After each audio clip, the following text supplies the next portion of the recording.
Jamaah. Yeah. Oh jamaah. Yeah. Alhamdulillah.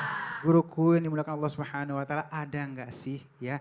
Pertama amalan, yang kedua doa yang bisa memudahkan kita di yaumul hisab nanti. Mungkin dari guruku silakan. Baik Bang Ali, Kiai Syam, Kiai Maulana, pemirsa Indonesia, ada.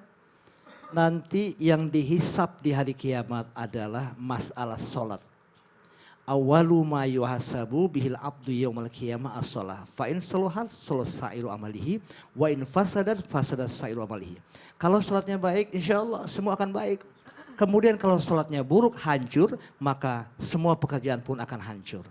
Nah oleh karena itu, sholat itu tiang agama. As-sholatu imaduddin, faman aqwamaha faqad aqamaddin, wa man tarokaha faqad hadamaddin. Bahwa tiang agama itu sholat. Kemudian kalau orang yang sholat, dia berarti menegakkan agama. Yang gak sholat menghancurkan agama. Semoga Allah memberkahi kita dan semoga kita menjadi ahli sholat. Amin. Demikian Pak Ali. Di suatu malam yang gelap gulita, baginda Nabi SAW keluar dari rumahnya karena beliau dalam keadaan lapar. Ditemui oleh sahabat yang lainnya, ternyata mereka juga keluar dari rumahnya karena keadaan lapar. Adalah seorang sahabat yang menolong mereka sehingga mereka pun mendapatkan makanan di tengah malam tersebut.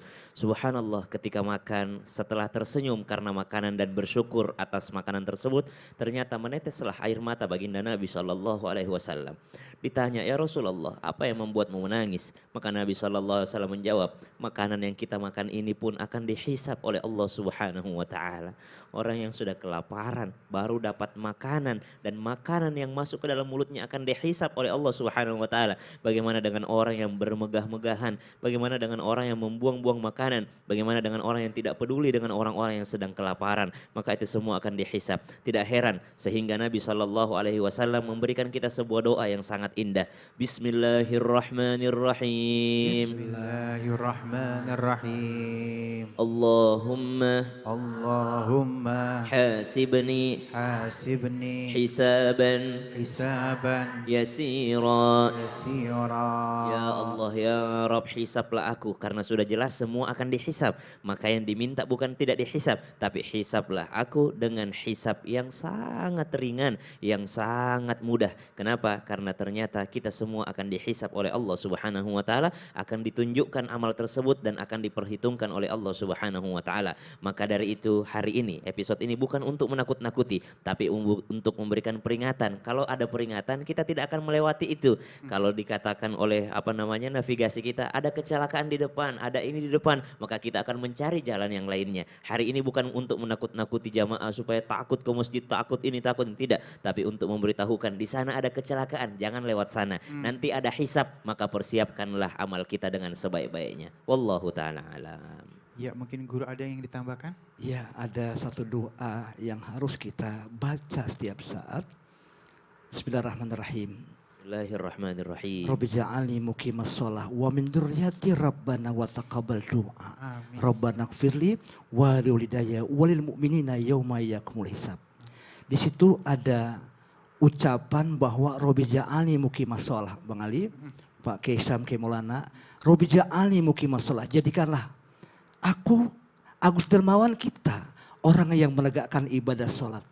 Wa min dzurriyyati juga termasuk anak cucuku yang semua akan dipinta pertanggungjawaban di hadapan Allah.